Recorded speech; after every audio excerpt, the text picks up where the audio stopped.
And we'll start with Levi. Hey, Willie. Hey. Congrats on making it back. Hey, I wanted to ask you how you sort of view your current situation, as far like big picture situation, with having missed so much time recently, Rangers having contract decisions coming up. How much of that is on your mind right now as you come back? I mean, I have no control over it really. I mean, it's what they want to do. I feel like I've kind of been in the same situation for them ever since I got traded over here. So I mean, I'm not treating this any differently, and it's pretty much the same. It's been the same dilemma ever since 2018. So it's kind of been like the narrative, and like the last two injuries, I can't really do nothing about it. So. Like I said, these like last two injuries aren't injuries where I can go back and be like, I wish I did something different, because there's not. I have really not much control over that. So, yeah, it's pretty much been the same thing though. So I mean, I don't really think about it. I mean, I know it's there and I know it's a factor, but I mean, I'm gonna just go out there and just try to have as much success as I can the last 3 weeks of the season. Lost count of how many times Chris Woodward has said, when we asked him about how do you evaluate or assess Willie over these last couple of weeks, and lost count of the number of times he's used the word unfair. It's not a fair situation, but that's all the times we've got. What do you hope to accomplish? How would you be able to see this as successful at the end of these next few weeks? I think just going out there and having consistently like good at bats. And when I do play the field, just play it like how I have been this year. But I mean, yeah, I mean the last 3 weeks are going to be huge for sure. I mean, I can't sit here and lie and say they're not. I mean, I think everyone knows it's going to be pretty big. But I mean, like I said, I'm not looking at as putting pressure on myself anymore. Just because I know when I do that, when I have these such high expectations for myself, I tend to, it leads to like trying to do too much when I can't make up for all the lost time I've missed. I've missed probably 70 games this year, and I can't make up for that in the last 3 weeks. And I mean, I wish I could get 100 hits in the last 18 or 17 games or so, but I mean it's just impossible. It's physically impossible. So I think just for me, it's just going out there and having fun and just taking each day by day and not trying to look too far ahead. Jeff? All right. Winter ball. Here you want to play it.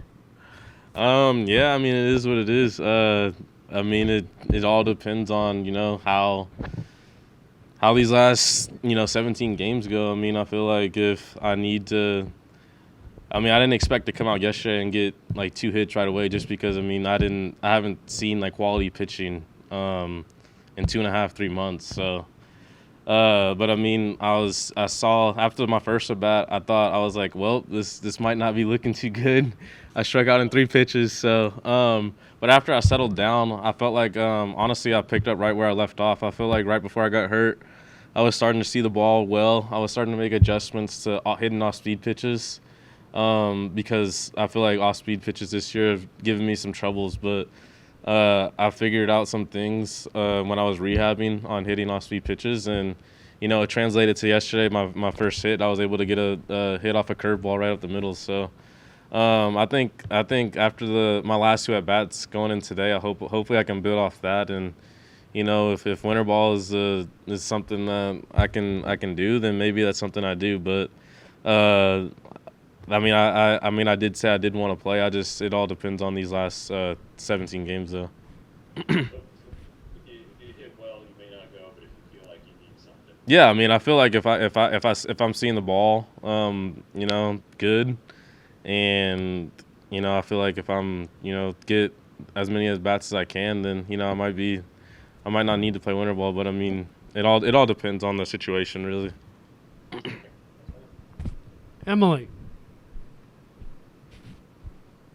Hey, Willie, we talked a little bit yesterday about how you felt in the box and maybe taking a little step back, from the plate. I looked at the side by side, and it didn't seem like there was much of a difference. Did you feel any different in there? I think for a mental standpoint, I took maybe a few I don't want to stand. I'm not the tallest guy, so like I have like smaller arms, so I can't like extend and like get to that outside pitch. But like I think for like a mental psyche, like I did like maybe like a few inches just so I can like in my head know that like I did step off the plate a little bit, opposed to being in the same spot. I think just for more mental sake, I did like a little like very small, and I wanted to get like a like a good like half a foot off like difference, but I stepped in the box, like kind of in the cage where I usually stand, and like I'm just so comfortable. I've been standing there my whole life. Like I'm so comfortable with standing like right on top of the plate because I know I don't have like the longest arms. So maybe honestly I might use a bigger bat tonight and stand off the like like half a foot off of the plate now, just so that I know for sure that I'm off the plate. Do you think there's ever a time, because you have had 2 injuries that have been very significant, do you think there's ever a time where you'll be able to mentally let that go, or is this something you're just going to have to kind of play mental jockey within your mind? No, I'll be good. I mean, I think last year was like the worst of the worst, like my face. I mean, my arm isn't. I mean, yeah, I did break my arm, but it's not as bad as getting hit in the face. I think getting hit in the face is like the worst of the worst. And for my mind, I know that like since I made it through that, I'm able to make it through anything. So I mean, I feel like honestly, I mean, I know that they said I might not play against like the tougher lefties, but I mean honestly, I've always been able to hit lefties, so like I don't want that to be a thing, and so I mean I don't think it'll harm me too much.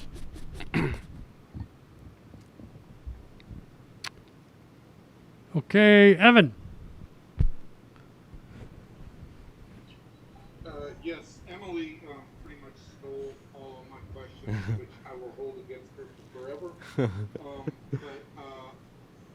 So, like, when you went back and looked at anything, did you guys determine that you mechanically needed to take some kind of, put some more space between you and the plate?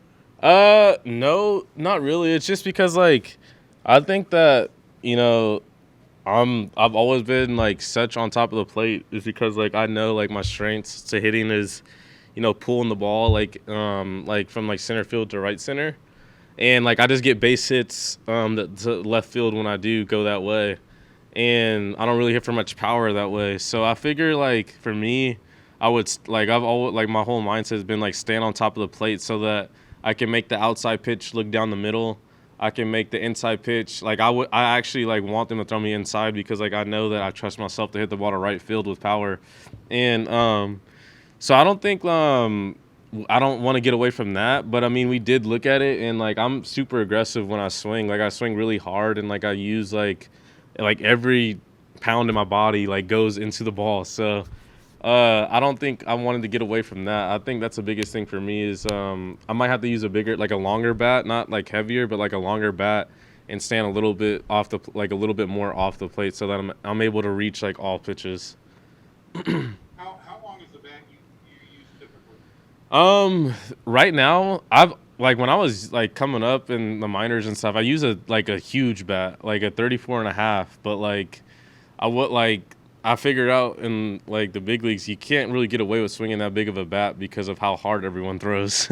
So like I use a lot smaller bat now. I probably use like one of the smaller bats on the team. I use a 33 3/4 right now. So that's the size bat I swing right now. And so if you went up to something bigger, you might like add a quarter of an inch. Yeah, maybe like go up to like a 34. Like I might go to a 34 or maybe like 34 1/4. I don't want to go up like extremely big because I want to be able to hit a fastball still. Right. No, I get you. Okay. Yeah. Thanks, man. Yeah. Appreciate it. Back to Levi. Hey, you said earlier that you picked up on some things about hitting off-speed pitches earlier this year. I was just curious if you could expound on that a little bit.